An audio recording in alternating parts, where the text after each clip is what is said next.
Alright, YouTube, it looks like the Democratic Party isn't learning its lesson. If you look at what's happening right now, Donna Brazile, of course, is leaving. Should have been kicked out long ago. She was just the interim head of the DNC, but she did a shitty job in the short few months that she was heading it, just as bad as Debbie Wasserman Schultz. Who are the two current front-runners for the head of the DNC? Keith Ellison and Howard Dean. I can't think of a better couple of people that display in a microcosmic sense, the two main problems with the Clinton campaign. I couldn't think of two people, maybe Elizabeth Warren instead of Ellison, but she's actually, she's in the running too, supposedly now, or at least a lot of people want her to try to get the position. I can't think of two people that better display the problems of the Clinton campaign and why she lost. Howard Dean. For those of you not aware, Howard Dean is the former governor of your own one and only Styx's home state of Vermont. And he was a high-tax sort of neoliberal when he was in power here. Didn't really do anything socially progressive, he just wanted to up the tax rate. That was his MO. He's outdated. He's the screaming candidate from 2000. Of course, he was briefly the front runner within the Democratic Party. The champion of the party, the favored one to actually become the Democratic nominee then to run against Bush. And he screwed himself because he came out on stage one wild night. I don't know whether he was high or whether he was in a roid rage or what, but he comes out on stage and starts rambling and screaming. You can look up, just Google Howard Dean scream. Just look that up on YouTube and you'll see what I'm talking about. And it destroyed his campaign. By the next day, nobody took him seriously. He's already been the head of the DNC, by the way, many, many years ago. I can't think of a person who better represents the half of the Clinton campaign that represented simply outdated ideas that didn't cause anybody to become excited. As for Keith Ellison, what's his claim for fame? He's in office while happening to be a Muslim. I can't think of anything better to piss off, working class white America further than the Democratic Party has already pissed them off, than putting somebody into power whose sole qualification for any political position is happening to be Islamic. I can't think of a better way to represent the pandering and identity politics that were the hallmark of the Clinton campaign, especially related to race and gender. I can't think of anything better to display that. Meanwhile, you have Barack Obama proclaiming, well, it's not my fault that Clinton lost. She didn't campaign hard enough. So he's, instead of owning up to the fact that some of his policies that pissed off the whole Rust Belt were responsible in part for her loss, he'd rather cast it off on her. Hillary Clinton is busy blaming John Podesta and blaming Director Comey. Oh, well, Podesta's ineffective and Comey was trying to stab me in the back. And then you hear the DNC talk. They're blaming Hillary Clinton. They're blaming white voters. They're blaming white females. They're blaming different minority groups. They're blaming Obama. They're blaming everybody else. None of them appears in a position to actually unify the Democratic Party in order to plan for the next midterms. So my new prediction is if this continues for much longer, and people just see a bunch of whiners like Pelosi who don't actually want to address the fundamental true reasons why Hillary Clinton lost, the fact that the Rust Belt was skipped over by the recovery, the fact that identity politics are falling by the wayside, the Democrats have begun to lose on these issues, the fact that neoliberal tax plans aren't popular and never really were to begin with, and are increasingly unpopular. If the Democratic Party is not willing to own up to that fact, reform itself, find some standard bearer capable of leading their party, yeah, they're going to lose the midterms. They're going to lose more control in the Senate and the House. They came in shy in the Senate. They didn't take that back over. So now what they've done, through their own mismanagement, Trump was a good candidate, but he wasn't an utter powerhouse in anything other than getting his core fans stirred up to get out to vote for him. That's what tipped the election. But if you had had a sane Democratic candidate, someone offering an alternative, they probably could have pulled off a victory. They probably would have retained Florida and Michigan and some of these states. Clinton couldn't do that. She's a very, very weak candidate. It wasn't just Trump's strength. It was also the Democratic Party's general disunity. You have two main warring factions now within the Democratic movement. You have the Sandersites, which is most young voters, especially younger white Democrats, who want progressivism. Then you have the core Democratic supporters, and then the only further amalgamating that Hillary Clinton did, and this is probably the foremost reason she lost, her only attraction to the independent voting blocks that any party needs in order to actually win an election in the first place was, hey, I have a vagina and Trump's scary. Trump is evil. He's the next Hitler. That doesn't work, quite clearly. But the Democratic Party is still talking as though that line of reasoning could have, in some alternate universe, won them the election. It's not going to work. It's not going to unify the Democratic Party. It's going to splinter further into disarray. What the Democrats will end up suffering through, if they continue this nonsense, they will suffer even more losses during the midterms. They'll lose a few more Senate seats, a whole bunch of House seats.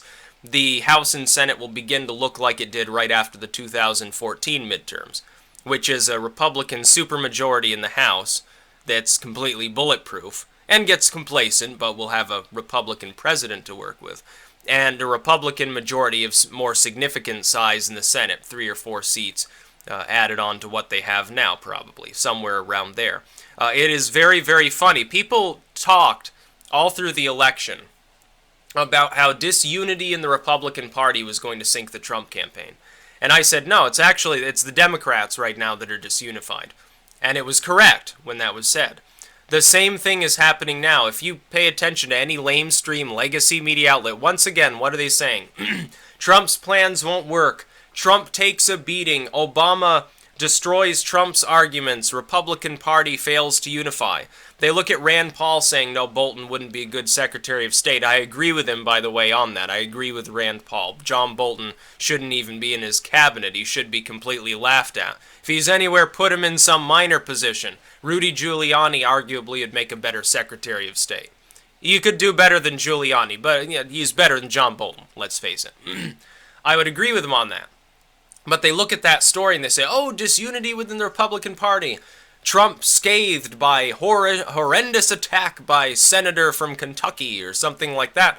It's not disunity. That's just he hasn't even taken the oath of office yet. Meanwhile, the Democrats haven't wrapped their heads around why they lost.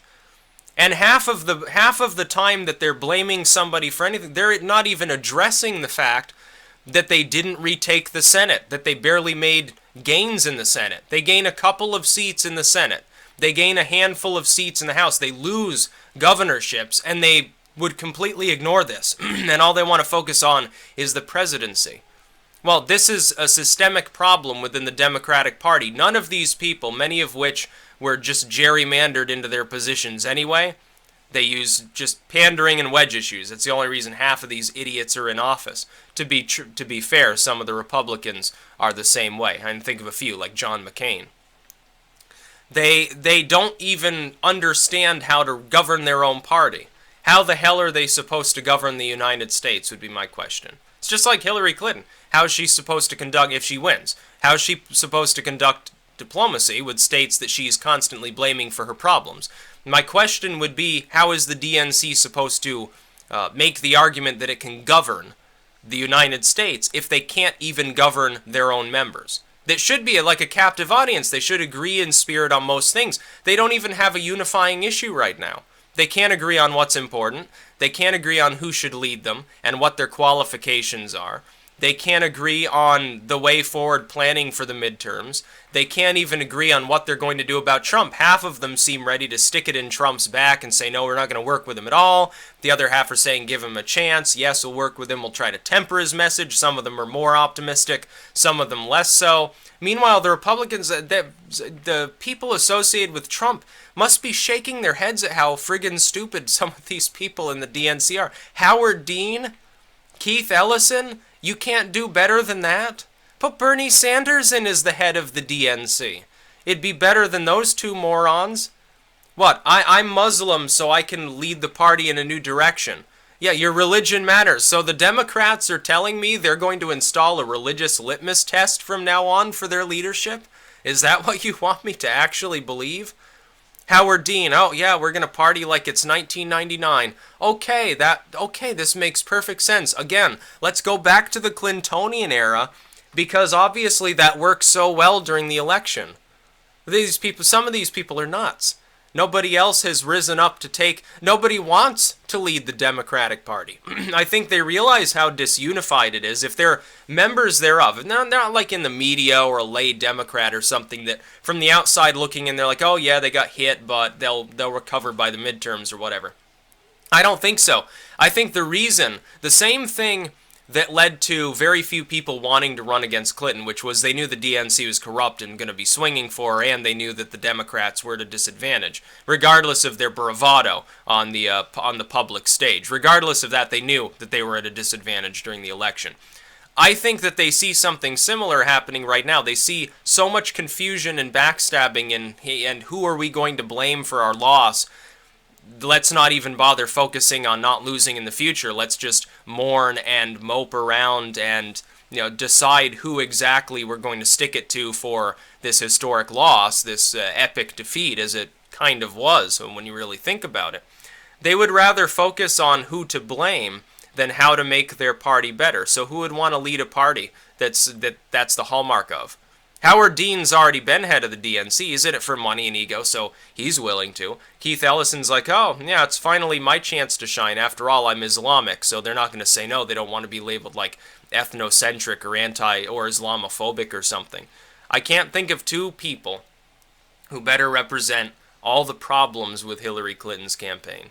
It would be very, very difficult for me to come up with two people that, when paired together, essentially equal Hillary Clinton. That's why the DNC lost. That's why the Democratic Party lost. It's become a corporate machine party system, and that's all it is. It's not offering change. It's not offering relief to workers. It's not offering any tangible solutions to any problem under the sun other than just smile and we'll get through it. Give us a little bit more money and the deficit magically disappears, like that happened under Obama. Of course it did. Yeah, just the golden age.